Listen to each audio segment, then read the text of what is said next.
You might be sabotaging your success in business without even knowing it. I've coached well over 1,000 business owners to scale their business to multi-6 and 7-figure levels, and I've identified there are 3 limiting beliefs that destroy your ability to rapidly scale and achieve your full potential. Hi, my name is Mario Lanzarotti, business advisor and high performance coach, and I gave a TEDx talk on mindset that crossed over 2 million organic views. At the end of this video, you'll know exactly what the 3 limiting beliefs are that are holding you back, how you can overcome them, and I'll even throw in my secret sauce on how you can completely get rid of the controlling grip of limiting beliefs. Did you know 90% of your success is dependent on your mindset? That is because the results that you're creating each and every day are the result of your behavior. How you consistently act determines what you consistently get. But the challenge is the controlling force that determines how you act is the way you think and the way you feel. And together, that is your mindset. If you don't take control of that, you cannot take control of the results that you're creating. So then, what are the 3 limiting beliefs that we're going to talk about today? Limiting belief number 1, I need to have it all figured out before taking action. In essence, we're talking about perfectionism here.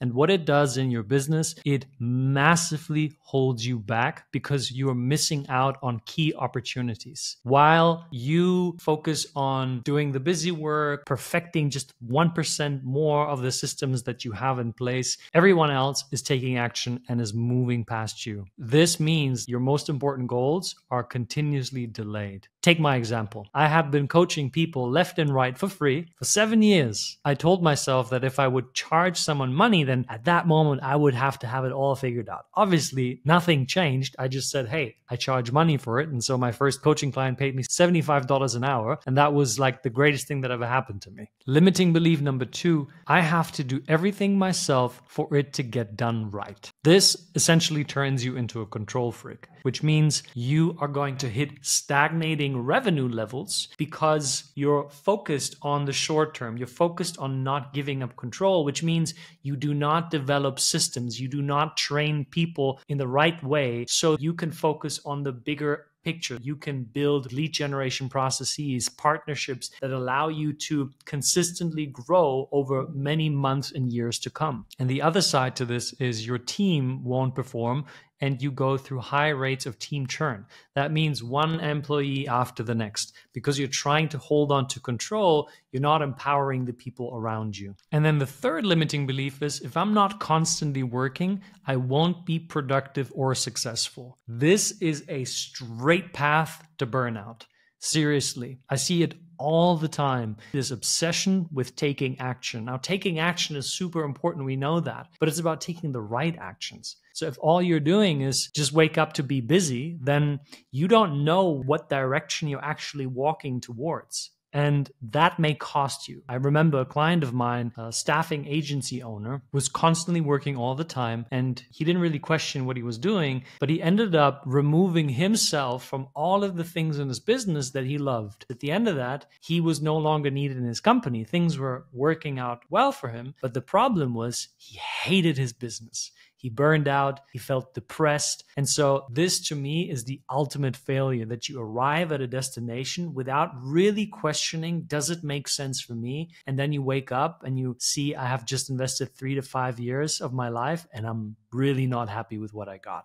When it comes to limiting beliefs, they're often deeply entwined, and so we approach them individually and as a whole. Now, I'll show you the exact steps that you can take to remove these limiting beliefs and unlock your ability to rapidly scale and hit your targets. Limiting belief number 1, I need to have it all figured out before taking action. The first place where I would work here is self-awareness. Ask yourself, is it helping me to achieve my goals faster with less stress and less effort? If the answer is no, then we should opt for a different belief. So self-awareness is a conversation that you have with yourself that checks you and make sure, hey, am I on the path that works best for me? Or am I on a path that I heard somewhere that I should be walking? Once you have that self-awareness, then you use a new belief to remind yourself. I want you to imagine walking on a path in a cloud of fog, which is entrepreneurship. You can't see all the way to the very end. In fact, the path will reveal itself with each and every step that you take. So action leads to clarity. That should become your mantra here. And then the third thing that I personally did that I know will help you as well is create an alter ego, an avatar of your future self. What would the multi-millionaire you do in this situation? How would they advise you? And so take their advice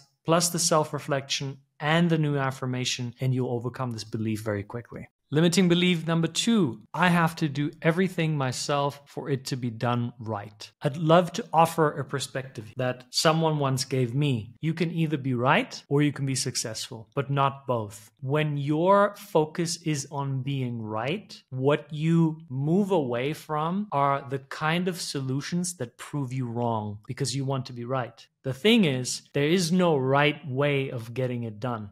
In fact, for you to get to doing it right, you did it in many, many, many ways wrong. So in order to get to right, you need the wrong. What I'm saying, you should make an effort to celebrate the quote unquote wrongness. So when you onboard people, team players, you want to let them know that, hey, mistakes are welcome. Don't do them on purpose, but if you make a mistake, that's a great learning opportunity. Celebrate when that happens. Coach the person, help them see how that mistake is actually a wonderful opportunity. That will open up people's capacity for taking more risks, for taking more ownership and more responsibility, and it will drive your business forward.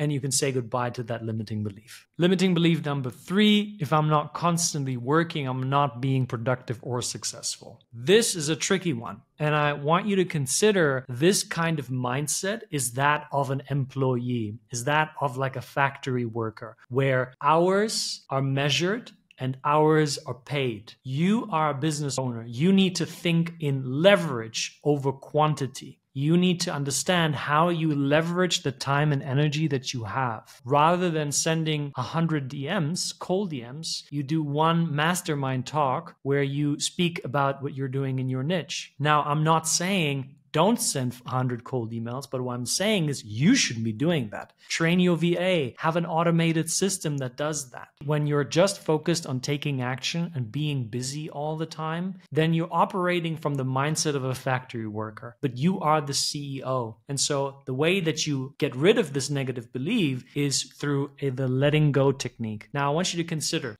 if I poured hot tea, water, coffee, whatever, in this cup, and I handed it over to you and I asked you to hold on to it and it's burning hot, how fast would you drop it?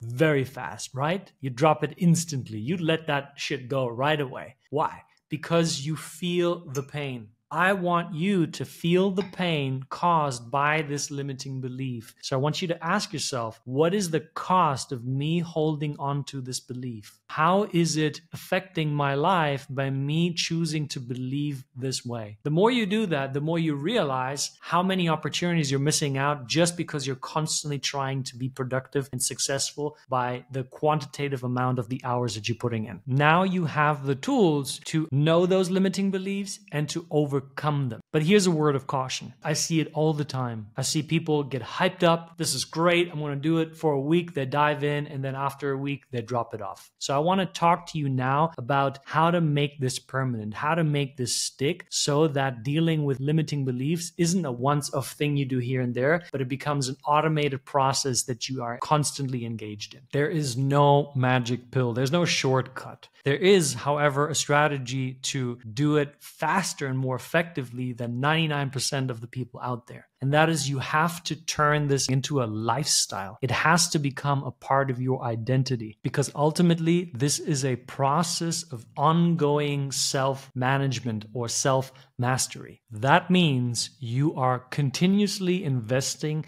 in becoming more self-aware and understanding, why do you think what you're thinking and feel what you're feeling, and how does it affect what you're doing? In order to do that, you need to make time for it. Otherwise, it will not happen. happen. So what I recommend is that for at least the next 10 days, you schedule time, 10 minutes in the morning, 10 minutes in the evening, and you do what I call an emotional audit. That means you become aware. You find out, how are you feeling throughout the day? How are you feeling in the morning? At lunchtime, how are you feeling during sales calls? How are you feeling during outreach? You create an emotional awareness map. Once you understand how you're feeling, now you have a way of spotting the limiting beliefs and of uprooting them. The next thing you want to do is you want to be part of a group, or ideally groups of people in the field of growth, in the field of personal development, people that empower you, people that make you feel great about yourself, people that make you question yourself, people that call you out, people that lovingly call you forth to do greater things. Surround yourself with great people that challenge you and nurture you. It's important that both aspects are there, because if they just challenge you, you may not feel truly connected and safe. The nurturing part is so that you feel safe to talk about the things that are not so shiny, the limiting beliefs, the limiting feelings. You need to be able to have a place where you can express both your greatness and your smallness. I also recommend daily meditation. Meditation is such a powerful tool to go beyond the mind. You can become aware of the conversation that unfolds, and then you can dwarf the conversation, right? Simply by observing it, the conversation goes away. And then in absence of the conversation, you have stillness, you have calmness, you have peace. And that naturally begins to override the limiting beliefs, because you detach from the limiting beliefs. You realize that who you are is not what happens in your mind, but who you are is the observer that experiences all of that which is happening. And then two more things. Work with a coach. Seriously, having somebody who can hold a mirror up to you, who can show you what limiting beliefs are active in your life and how they show up in your business, that is gold. That is a fast track to growth, not just in your business, but also in your personal life. And with a coach and with that group, you celebrate each and every step along the way, celebrating the input, the process, the daily commitments that you have every day. Focusing your energy on that makes you fall in love with the process. The more you fall in love with the process, you guessed it, the more this becomes a lifestyle. And the last thing, pay very close attention to what you allow to enter your mind, what you're consuming on social media, what kind of music you're listening to, what podcasts you're listening to, what books you're reading, what conversations are happening in your life, what TV shows you're watching. All of these things, they are messages that are programming your mind. I'm not saying don't consume it. I'm just saying be mindful about what's coming in and ask yourself, is what I'm allowing to come in serving me to live the life that I want to live? There we have it. This is how I stopped self-sabotaging my success and removed these 3 limiting beliefs so that I could rapidly scale and unleash my true potential. In this video, we covered what the 3 limiting beliefs are that are holding you back, how you can overcome them, and how you can ensure that they never creep back into your life once again. You're another step closer to becoming the leader needed to create the kind of success in your business that you want. But you might be missing one important piece of the puzzle. To add that to your collection, click this video here and I'll see you on the next one. Peace out.